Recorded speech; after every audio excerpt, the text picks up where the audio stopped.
Tuma da lama sauraro S Radio garkuwar al'umma mita 105.9 a kan zangon FM. A daidai wannan lokaci Ibrahim Sanusi Bakori ke farin cikin kasancewa tare da ku a zango na biyu na tsarin gabatar da shirye-shiryen wannan gida mai albarka. S Radio garkuwar al'umma mita 105.9 a babban birnin tarayyar Najeriya Abuja.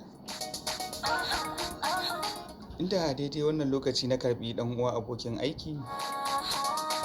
wato Ibrahim Salisu Funtuwa kenan,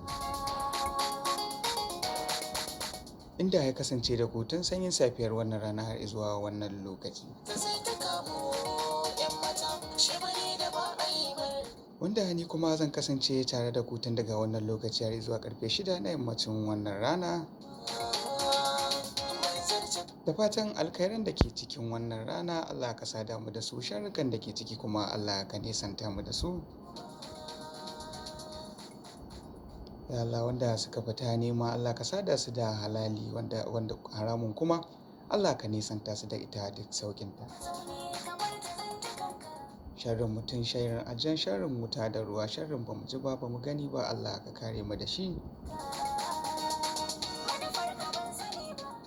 Kuma da fatan an ji daɗin kasancewa da wato kafar yaɗa labarai ta S Radio garkuwar al'umma, wanda a daidai wannan lokaci agogonmu yana cewa karfe 12 da kusan minti 24,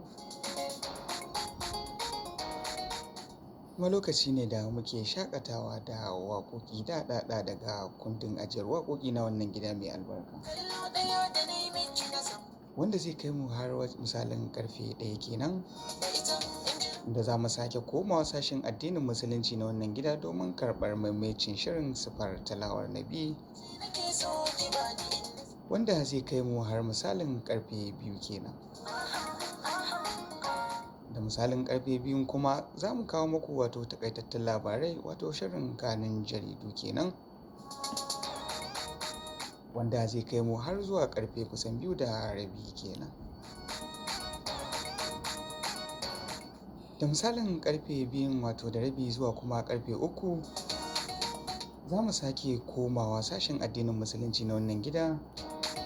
domin karɓar karatu tare da Sheikh Haifan,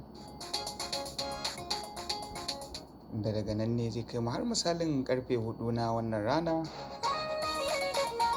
inda za mu koma sashen shirye-shirye na wannan gida domin karɓar wato maimacin shirin mai rabo ka ɗauka,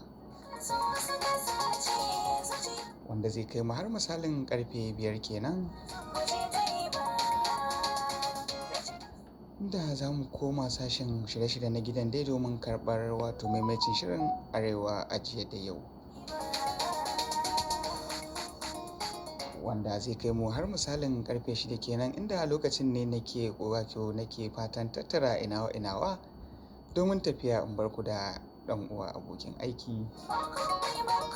Da fatan za a ci gaba da kasancewa da S Radio garkuwar al'umma mita 105.9 a zangon FM. Ibrahim Sanusi ke farin cikin kasancewa tare da ku a daidai wannan lokaci. Da fatan za a ci gaba da kasancewa da S Radio.